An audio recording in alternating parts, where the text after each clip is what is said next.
Perubahan nama Satuan Elit TNI Angkatan Udara ini tertuang dalam surat keputusan Panglima TNI Jenderal TNI Andika Perkasa nomor Kep/66/1/2022. Bagaimana sejarah berdirinya Kopasgat?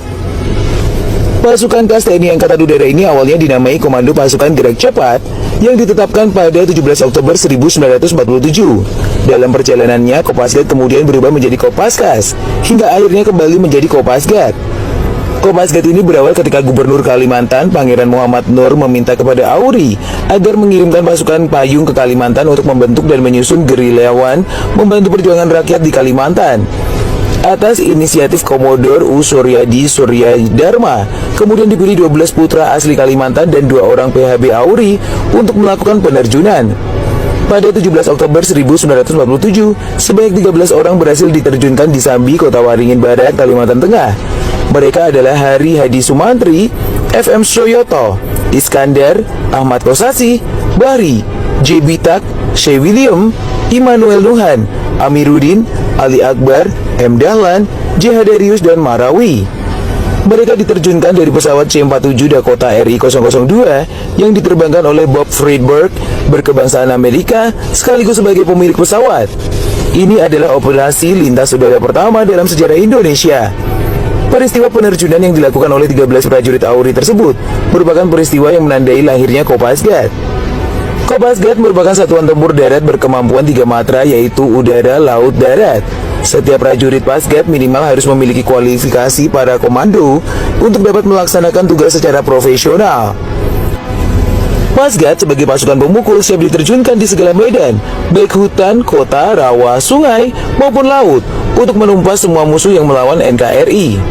Paskas mempunyai ciri khas yang tidak dimiliki oleh pasukan khusus lainnya, yaitu operasi pembentukan dan pengoperasian pangkalan udara depan, yaitu merebut dan mempertahankan pangkalan, dan untuk selanjutnya menyiapkan pendaratan pesawat dan penerjunan pasukan kawan. Dibekali dengan kemampuan komplit, Pasgat muncul menjadi satuan elit yang tangguh. Pasgat dengan baret jingganya menjadi andalan dalam sejumlah operasi khusus. Warna baret jingga sendiri terinspirasi dari cahaya jingga saat fajar di daerah Margahayu, Kabupaten Bandung, Jawa Barat. Tak heran jika pasukan khusus ini disegani sejumlah negara-negara di dunia.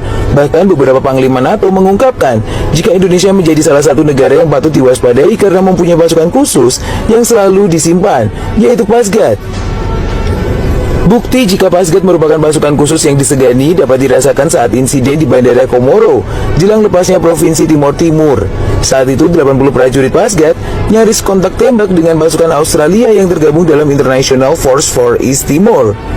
Insiden tersebut berawal ketika pesawat C-130 Hercules yang membawa pasukan Interfleet mendarat di Bandara Komoro. Saat keluar dari pesawat, mereka langsung membentuk formasi tempur, membentuk perimeter pertahanan.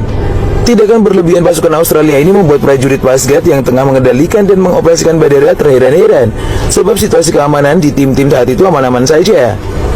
Melihat situasi yang semakin tegang, 80 prajurit Kopasgat sudah bersiap kokang senjata, jaga-jaga jika terjadi konflik dengan Interfleet, termasuk dengan pasukan Gurkha yang tergabung di dalamnya. Namun ketika pasukan Interfleet mengetahui jika situasi bandara aman-aman saja dan tidak ada milisi bersenjata, mereka baru menyadari jika informasi intelijen mengenai kondisi tim-tim sudah dikuasai milisi bersenjata tidak benar. Ketegangan terjadi ketika Pangkoops Sao 2 Marsda TNI Ian Santosa tiba di Bandara Komoro. Saat turun dari pesawat C-130 Hercules, dengan dikawal sejumlah pasukan Pasgat bersenjata lengkap, pasukan Interfleet tiba-tiba langsung menodongkan senjata kepada rombongan Marsda TNI Ian Santosa yang mereka anggap sebagai ancaman. Padahal sejatinya Marsda TNI Ian Santosa datang untuk berkoordinasi dengan Komandan Interfleet Maijen Peter Cosgrove. Sontak prajurit Pasgat langsung bereaksi keras. Mereka pun juga menodongkan senjata kepada tentara Interfleet. Tidak hanya di Kalimantan dan Timor Timur, kepiawaian prajurit Pasgat dalam menjalankan misi juga dibuktikan ketika menghadapi kelompok kriminal bersenjata di Papua. Pasgat berhasil menembak mati 1 orang anak buah Larry Mayu Telengen yang menyerbu Bandara Armaga Aminggaru, distrik Omukia, Kabupaten Puncak, Papua.